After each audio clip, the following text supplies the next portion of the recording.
Do you play an instrument, and if so, how proficiently, and since when? I do play an instrument. I play the piano. I've learnt the piano since I was about 7 or 8 years old. Normal classical training, went through music school as well, and studied piano as a joint first study with composition. So the two came very hand in hand. And when I write music, I always write at the piano. I love sitting at the piano and just coming up with ideas. It's where I feel most comfortable. It's where I like to write, where I like to improvise, where I like to sit and watch the picture. The two come very hand in hand, the writing, the playing. It's not that the music ends up sounding pianistic, it very much doesn't, but it's my tool, it's the way of getting an idea down onto paper and seeing if it works. Where do your compositional ideas come from? Do you improvise first, or maybe on a walk, or a combination of all of those things? The compositional ideas definitely come from whatever I'm working on, whether it's a film or a TV show, or if it's a standalone commission, maybe something for Classic FM or an album. The ideas come from what's presented to me to write music for. So if it's a film, it's the most brilliant gift you can get as a composer, because you've got the inspiration right in front of you. You've got the picture, you've got the locations, you've got the drama, you've got the dialogue. Everything feeds into what you're going to hopefully come up with that is correct and right for that particular project. So for me, I feel very lucky. I've got the inspiration to work. It's never just a blank piece of manuscript paper. There's always something that helps the inspiration and helps the music flow. Who introduced you to the world of film music? Did you look for it, or did it find you? In other words, how did it all start? Who approached you first? I remember going to the cinema when I was in my teens and seeing On Golden Pond, which was a beautiful film, Katharine Hepburn, and I remember sitting in the cinema and watching the film and hearing this beautiful piano music over the start of the movie, which completely set the mood perfectly for this film.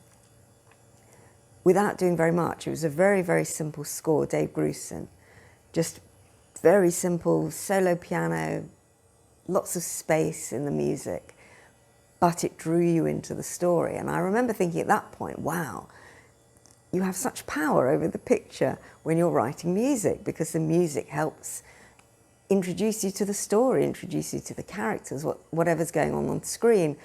And I remember thinking after that film, wouldn't it be the most fantastic thing to be able to do that, to be able to write music that had such an impact over an audience and helped an audience appreciate whatever it is that's going on screen.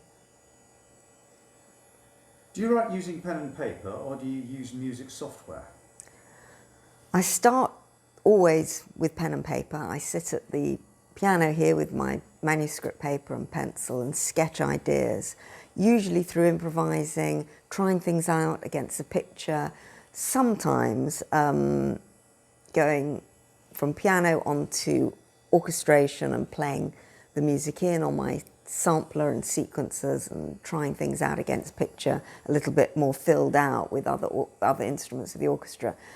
But the ideas usually come from watching, playing, looking, trying things out until something sits and feels right. And it can take a matter of seconds, or it can take a whole day or 2 days, or it can take a week. There's no rule, there's no right or wrong way of doing it. I try not to analyse it too much in case whatever it is that allows you to create the music somehow magically disappears. But I know that if I sit at the piano and I keep at it and I keep working, something eventually will happen. Do you orchestrate your own work? I do orchestrate my own work. I find that it comes hand in hand with the composition. So when I'm thinking about what to write, I also think about who's going to play that. So if it's a high melody, it might be a flute or an oboe or a clarinet or a solo violin. If it's something low and dark, it might be a cello or a double bass or whatever. So as I'm writing, I'm also orchestrating at the same time. The two go very much hand in hand. And I decide the colours of the orchestra as I'm writing the tune, and I feel that they very much depend on each other. So when I write a melody, the way I write it is either flute-like or clarinet-like or string-like or whatever, but it is written in the style of that instrument, and it takes on the character of that instrument as much as the melody helps the action on screen. Do you conduct your own work in the recording studio? I always conduct if I can. I love conducting.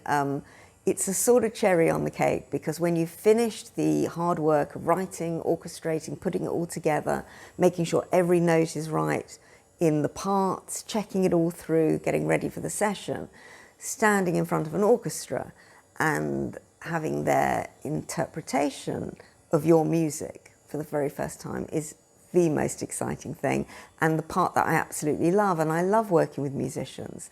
I love their input and their interpretation of what you give them to play.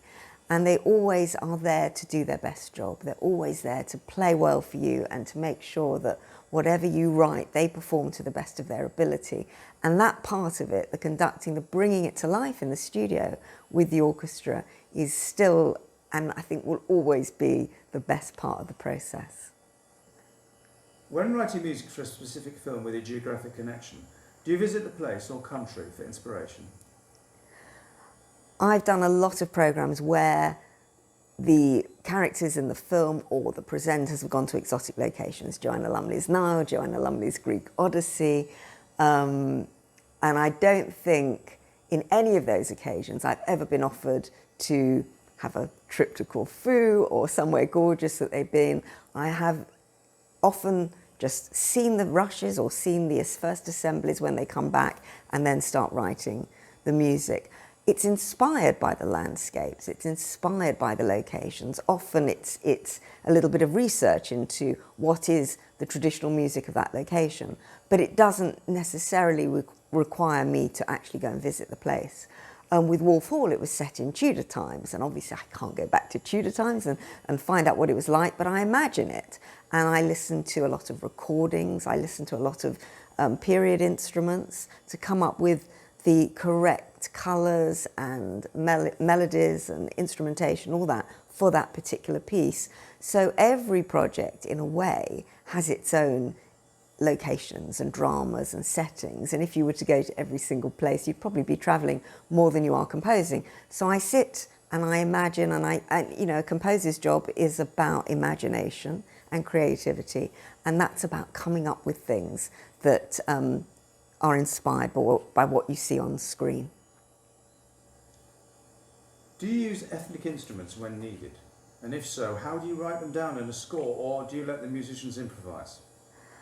I've used a lot of ethnic period instruments in scores over the years, and it's always fascinating actually working on those particular lines, those particular melodic lines, and finding out how those instruments work. I've used all sorts of different brilliant musicians for these instruments. The key for me is to learn about the instrument, learn how it sounds best, what the registers are, and then I write for it. But I have to spend a lot of time with the musicians that are playing those particular instruments, learning about the scales, their particular characteristics, because it's no point writing for an ethnic instrument and getting it completely wrong, and then you give it to them on the day and they can't play it because it's either in the wrong register or it doesn't sit comfortably on the instrument, and they all have their own particular needs and requirements, and you have to, as a composer, know what those are before you can write for the particular instrument. Which film composers have inspired you? I get inspired by so much different music. Film composers, I think I started probably with John Barry, actually. I mean, after Dave Grusin, when I saw on Golden Pond, I then loved composers that wrote melodic film music like John Barry, Ennio Morricone, John Williams. The list is very long, but I do tend to respond well to tunes, and I like composers that write really good tunes. in movies. So sometimes you come away actually remembering the score and singing the theme, and it sort of haunts you, which is a fabulous skill. And I think to be able to take away something thematic from a score, and actually something that is so seamlessly written with that film in mind that the two can never be apart, is one of the most valuable skills for a film composer to have. Any future projects? What are you working on at the moment? Well, it's been busy since the pandemic because thankfully everybody's back filming again. We've just done another series of Father Brown, another series of Shakespeare in Hathaway for the BBC. I'm working with Peter Kosminski, the director of Wolf Hall, on his next project, The Undeclared War, which is for Channel 4. Doing lots of lovely stuff for Classic FM as part of my sort of duties as their composer in residence. And we're looking forward to all sorts of lovely things coming up for the Platinum Jubilee as well. So there's lots going on, and it's lovely to be actually back in the studio and recording again after things were put on hold last year. And I'm really looking forward to 2022 with this festival of fabulous new music at the ICF. So good luck to everybody taking part. I hope you have the most rewarding and wonderful few days of music making. I know it's going to be brilliant, and look forward to hopefully seeing you all there. Bye.